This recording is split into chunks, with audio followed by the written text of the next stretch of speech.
Student of standard 8, 9, 10 English medium and Hindi medium. Hello, how are you? Fine? Okay, that's fine. In last video number 1 we learned about the future tense, simple phrase, future tense, right? But now we are learning continue future tense. What is the meaning of continue future tense? Let's know about it. Already I have written here. When your action will continue in future time, we use future tense. It is prediction of future time. That's true, right? And what is the signal words? So signal words are shall, will, going to, tomorrow, next. These are the signal word that it is future tense sentence. We use future tense in prediction of the future time. That is true, right? तो continue future tense के अंदर जो क्रिया भविष्य में चालू रहने वाली है,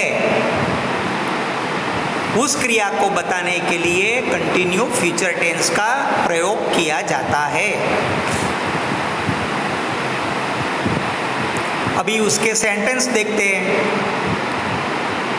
first of all let's read sentence of future tense of continue form. Continue future tense forms are I will be working. मतलब क्या हुआ कि मैं कल काम कर रहा होऊंगा. काम करने की क्रिया मेरी भविष्य में शुरू हो गई होगी. This is the sense. I will be working. Second, he will be giving a pen. Third, she will be eating an apple. वो सेब खा रही होगी. अगर मैं कल वो टाइम पे गया तो वो सेब खा रही होगी. She will be eating an apple. We will be going tomorrow. यानी इस समय हम जा रहे होंगे, ऐसा उसका सेंस होता है. We will be going tomorrow. You will be playing football.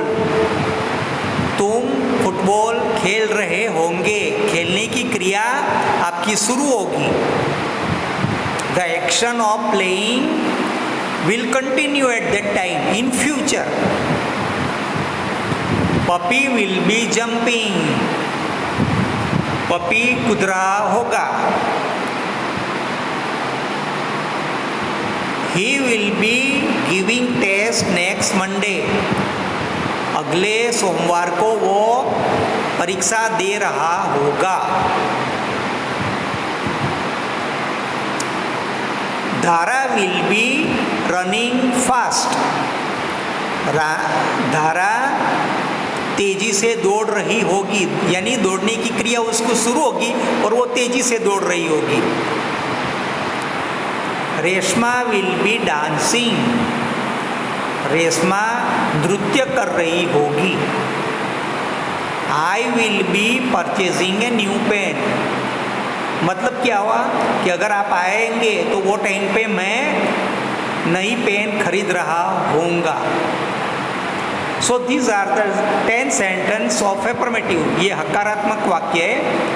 अभी उसके नकारात्मक वाक्य बनाने हैं, बराबर. तो नकारात्मक वाक्य कैसे बनते हैं देखते अपन. नकारात्मक वाक्य में एक चीज ध्यान में रखने जैसी है. विल नॉट होके वांट बनता है. ऐसा अगर लिखा है कि I will not be working, तो उसका मतलब क्या हुआ?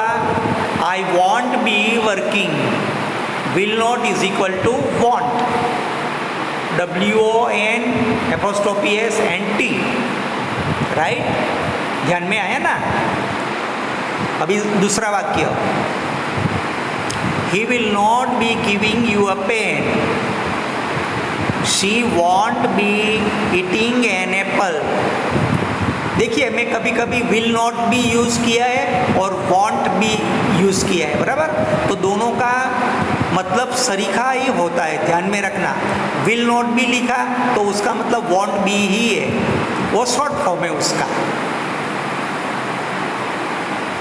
We will not be going tomorrow. You will not be playing football. Puppy will not be jumping. He will not be giving test next Monday. और धारा will not be running fast. धारा तेजी से नहीं दौड़ रही होगी। ये सब सेंटेंस नकारात्मक है, इसके लिए बी के पहले not be, not be, not be, won't be ऐसा आया है, बराबर? Can you understand this all English medium? Okay, now we are let's learn about interrogative sentence.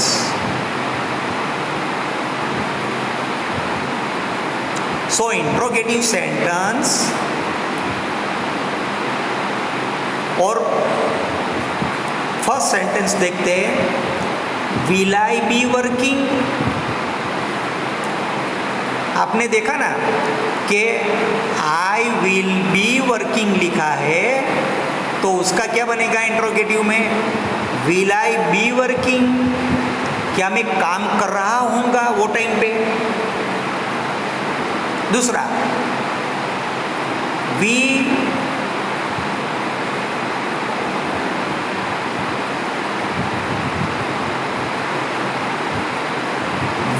He be giving you a pen. देखो यहाँ we लिखा है लेकिन double L cut हो गया है, WILL, will he be giving you a pen. Will he be giving you a pen. Third,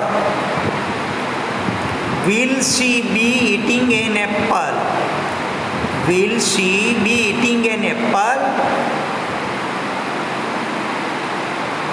क्या वो सेब खा रही होगी?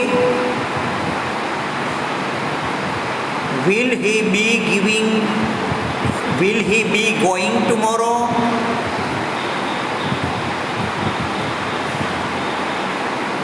Will you be playing football? क्या तू फुटबॉल खेल रहा होगा? Will puppy be jumping?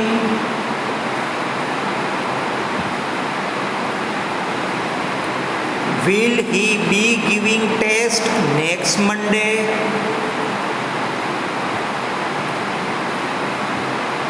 Will Dhara be running fast? Will Reshma be dancing? मतलब क्या हुआ? क्या धारा डांस कर रही होगी? क्या धारा नाच रही होगी? Will I be purchasing new pen? So these are the sentence already we learned. You kindly please note in your notebook 5 times and read it 5 times and also write down in homework notebook 5 times. ये आपके लिए बहुत काम में आएगा। Okay, तब तक bye, see you in next video.